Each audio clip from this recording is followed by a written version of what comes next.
Pour notre séquence sans frontières, rejoindre là-bas Loïc de la Mornay, direction Londres, donc, où, comme chez nous, au mois de novembre, eh bien, c'est le théâtre de plusieurs commémorations de la Première Guerre mondiale et plus généralement des soldats morts au combat. Mais au Royaume-Uni, il n'y a pas que des hommes qui ont été honorés et décorés cette année. On parle même d'un chien, Loïc, et un chien bien vivant.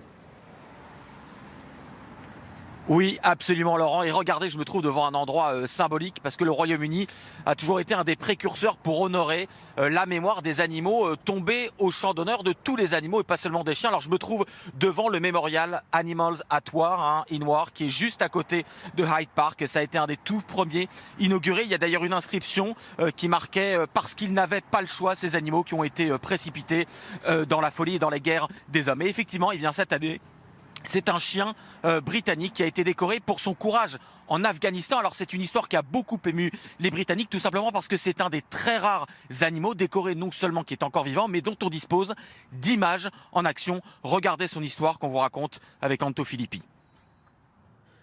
Il se tient fièrement aux côtés de son maître actuel, arborant sa médaille.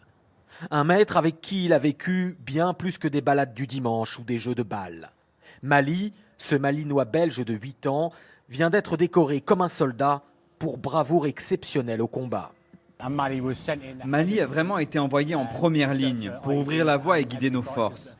Sa médaille, c'est pour lui, mais c'est une reconnaissance pour tous les chiens militaires qui sauvent beaucoup de vies. Si l'histoire de Mali a ému tout le Royaume-Uni, c'est parce qu'il est l'un des seuls animaux décorés dont on dispose d'une image en action. C'était en 2012 en Afghanistan, avec les forces spéciales britanniques, face à 30 talibans retranchés dans cet immeuble. Voici Mali, harnaché à son maître de l'époque, allant au feu. Il va guider les forces spéciales dans le bâtiment, avertissant les soldats des cachettes des talibans, reniflant les mines et explosifs, leur assurant un chemin plus sécurisé. Ce jour-là, il sera très gravement blessé. Nous savons qu'il a été impliqué dans des combats très rapprochés et qu'il a été touché par 3 explosions successives de grenades. Les 2 premières l'ont blessé à la patte et au torse. La 3e grenade a explosé près de sa tête. Il a perdu un croc et ça lui a endommagé l'oreille. L'histoire de Mali dévoile le quotidien de ces chiens militaires. Des vols de nuit en hélicoptère au stress des batailles, en passant par un entraînement ultra exigeant.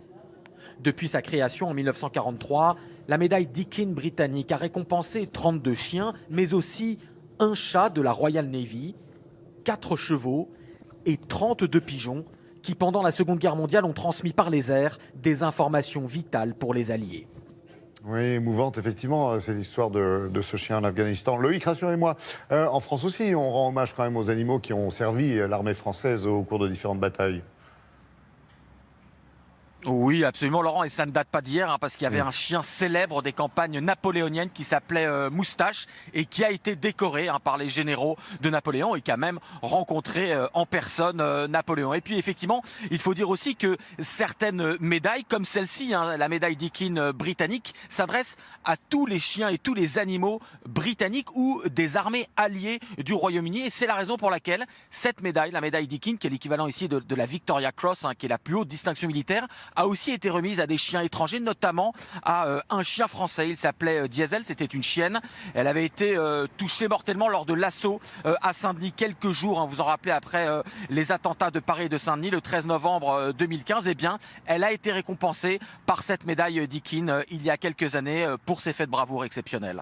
Merci, tout simplement. Merci Loïc, merci et très bonne journée à vous et à toute l'équipe de France 2 sur place.